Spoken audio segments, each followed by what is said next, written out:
Hello dear student, welcome to physics नमा।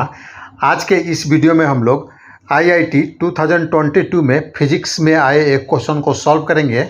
यह question projectile motion से लिया गया है, तो आइए क्वेश्चन को देखते हैं और इसको सॉल्व करते हैं।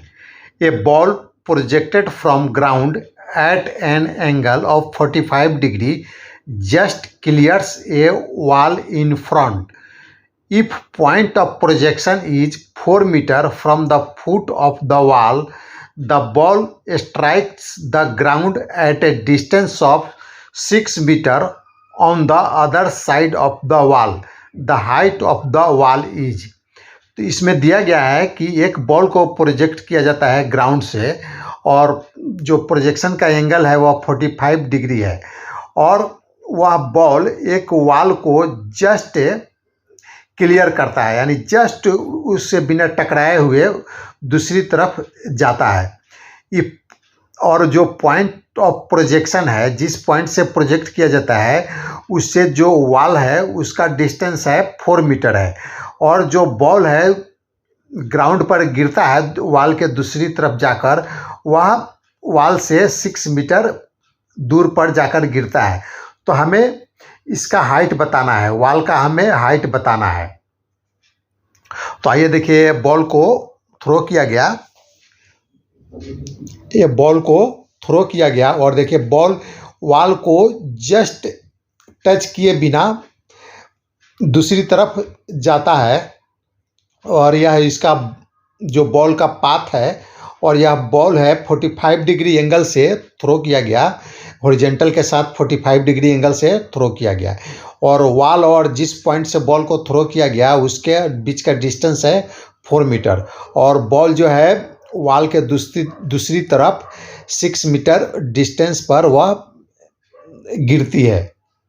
तो जिस पॉइंट से बॉल को थ्रो किया गया और जहाँ पर बॉल आकर गिरती है, उन दोनों के बीच का डिस्टेंस हो जाएगा 10 मीटर, 6 + 4 मीटर 10 मीटर हो जाएगा।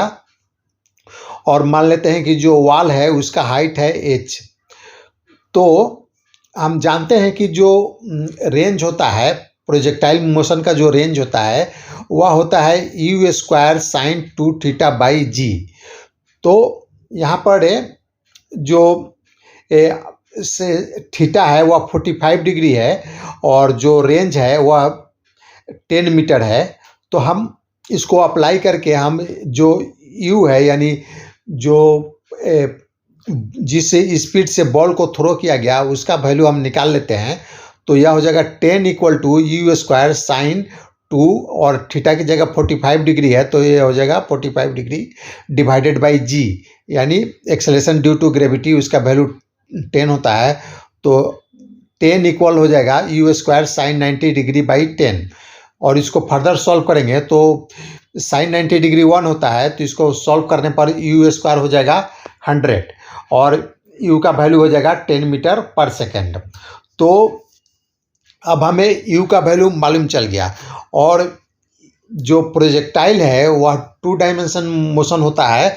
तो जो u है उसको, यानी प्रोजेक्टाइल के जो जिस डायरेक्शन में वेलोसिटी है वह 10 मीटर है, तो इसको हम 10 मीटर पर सेकेंड है, तो इसको 2 कंपोनेंट में लिख सकते हैं, एक हॉरिजॉन्टल कंपोनेंट और एक वर्टिकल कंपोनेंट। तो आइए देखते हैं, हॉरिजॉन्टल कंपोनेंट हो जाएगा 10 cos 45 डिग्री, और वर्टिकल कंपोनेंट हो जाएगा 10 sin 45 डिग्री। अब हमें हाइट निकालना है, वॉल का हाइट निकालना है। तो इसको हम लोग कैसे निकालेंगे? तो देखिए, जब बॉल को थ्रो किया जाएगा तो मान लेते हैं कि t टाइम में वह जस्ट वॉल के ऊपर पहुंचता है। तो जब जस्ट वॉल के ऊपर पहुंचता है तो यह 2 डायरेक्शन में, ये जो बॉल है 2 डायरेक्शन में मूव कर रहा है, एक हॉरिजॉन्टल डायरेक्शन में और एक वर्टिकल डायरेक्शन में।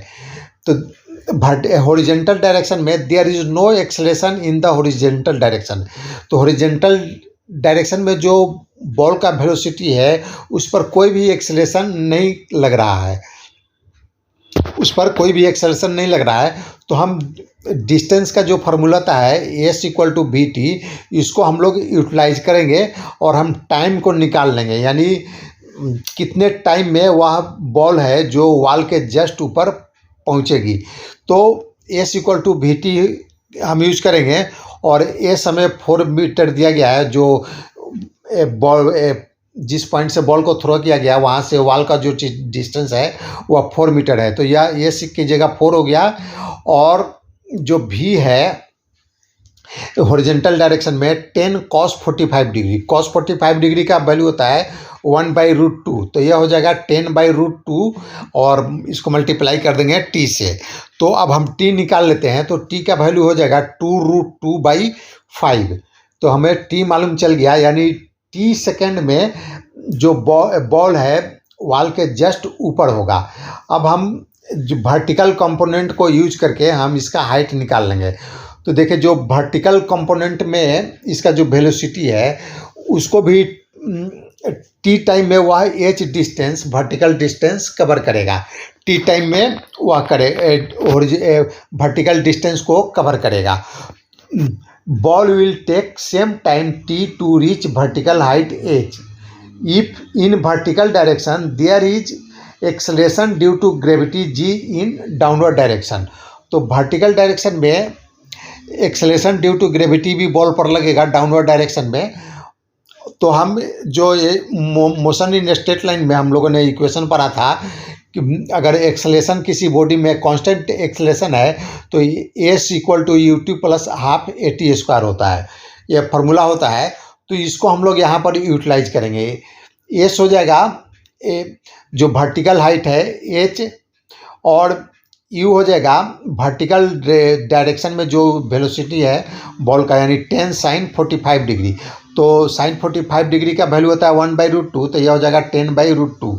और t हम लोगों ने अभी निकाला 2√2/5। तो यहाँ पर 2√2/5 हो जाएगा। और यहाँ पर हम अपर डायरेक्शन को पॉजिटिव लेते हैं तो डाउनवर्ड डायरेक्शन को हम निगेटिव लेंगे। तो चूँकि अपर डायरेक्शन वेलोसिटी को हम लोगों ने पॉजिटिव लिया है तो जो एक्सेलरेशन ड्यू टू ग्रेविटी है वह डाउनवर्ड डायरेक्शन में है, तो हम उसको निगेटिव लेंगे। तो यहाँ प्लस की जगह माइनस हो जाएगा, -½ और जी की जगह 10 और मल्टीप्लाई टी स्क्वायर की जगह हो जाएगा 8/25। इसको हम लोग t इक्वल टू 2√2/5 है तो इसको स्क्वायर करेंगे तो हो जाएगा 8/25। तो इसको हम फर्दर सॉल्व करेंगे तो h इक्वल हो जाएगा 4 - 8/5। इसको फर्दर सॉल्व करेंगे तो h हो जाएगा 4 - 1.6। इसको सॉल्व करने पर आ जाएगा h इक्वल आ जाएगा 2.4 मीटर। तो जो h का यानी जो वॉल का हाइट है वह 2.4 मीटर होगा। तो आज का यह वीडियो समाप्त हुआ। अगर आपको पसंद है तो इसे लाइक करें, शेयर करें। Thanks for watching.